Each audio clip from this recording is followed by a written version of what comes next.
ആധുനിക കാലത്തേക്ക് ഇന്ത്യയെ കൈപിടിച്ച് നടത്തിയ മഹാമനുഷ്യനായിരുന്നു ഇന്ത്യയുടെ ആദ്യ പ്രധാനമന്ത്രി ജവഹർലാൽ നെഹ്റുവിനെ കുറിച്ചാണ് ഞാൻ പറയുന്നത്. അദ്ദേഹത്തിൻ്റെ 135-ാം ജന്മവാർഷിക ദിനമാണ് ഇന്ന്. വലിയ തിരക്കുകൾക്കിടയിലും കൃത്യമായ രാഷ്ട്രീയ നിരീക്ഷണത്തിനും വായനയ്ക്കുമൊപ്പം സൗഹൃദങ്ങൾക്കും നെഹ്റു സമയം കണ്ടെത്തി എന്ന് മാത്രവുമല്ല, കുട്ടികളോട് അദ്ദേഹത്തിന് വല്ലാത്ത വാത്സല്യമായിരുന്നു. അദ്ദേഹത്തിൻ്റെ പുസ്തകങ്ങൾ, ജയിലിൽ കിടന്ന കാലത്ത് അദ്ദേഹം എഴുതിയ ചരിത്രത്തിൽ സ്ഥാനം നേടിയ ചരിത്ര പുസ്തകങ്ങളൊക്കെ തന്നെ നമ്മുടെ അക്കാഡമി ലോകത്ത് വലിയ സംഭാവനയാണ് നൽകിയിട്ടുള്ളത്. നെഹ്റുവിൻ്റെ ഓർമ്മയുടെ ഏടുകൾ ഇന്നും ഡൽഹിയിലുണ്ട്.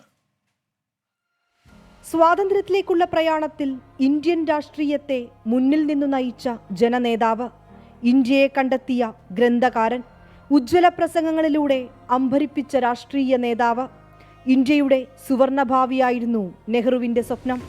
When we step out from the old to the new, when an age ends, and when the soul of a nation long suppressed finds utterance.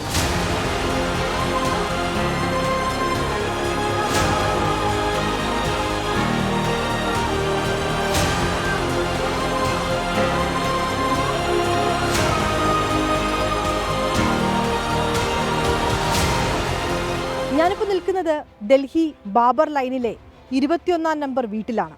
ഈ വീടും നെഹ്റുവും തമ്മിൽ ഒരു ആത്മബന്ധമുണ്ട്, ഒരു സൗഹൃദത്തിൻ്റെ കഥ.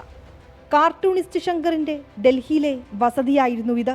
ഈ വീട്ടിലെ പതിവ് സന്ദർശകനായിരുന്നു നെഹ്റു.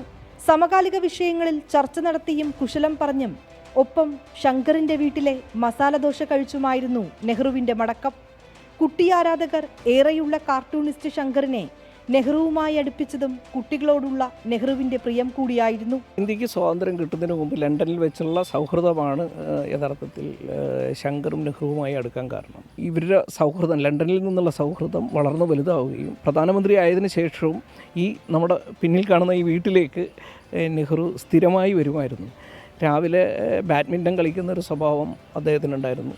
ബാഡ്മിൻ്റൺ കളിച്ചു കഴിഞ്ഞാൽ ശങ്കറിൻ്റെ വീട്ടിൽ വന്നൊരു മസാല ദോശ വളരെ പ്രിയമുള്ളൊരു വ്യക്തിയായിരുന്നു നെഹ്റു. ജവഹർലാൽ നെഹ്റുവിൻ്റെ ഓർമ്മകൾ ഇന്നും സൂക്ഷിക്കുന്നുണ്ട് ഡൽഹിയിലെ തീൻമൂർത്തി ഭവനിൽ. നെഹ്റു ഉപയോഗിച്ചിരുന്ന വസ്തുക്കളും സൂക്ഷിച്ചിരുന്ന പുസ്തകങ്ങളുമൊക്കെ ഇവിടെ ഭദ്രം. കടന്നുപോയ ചരിത്രത്തിൻ്റെ ഏടുകൾ നിറം മങ്ങാതെ സൂക്ഷിച്ചിട്ടുണ്ട്.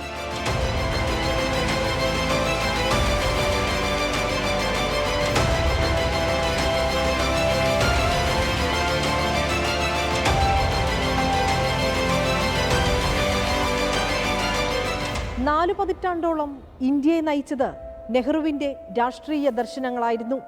ഈ ജന്മദിനത്തിൽ ഒരിക്കൽ കൂടി അദ്ദേഹത്തെ ഓർക്കുകയാണ് രാജ്യം. ഡൽഹിയിൽ നിന്ന് ക്യാമറാമാൻ ആശിഷ് മട്ടുവിനൊപ്പം വിനീത VG 24.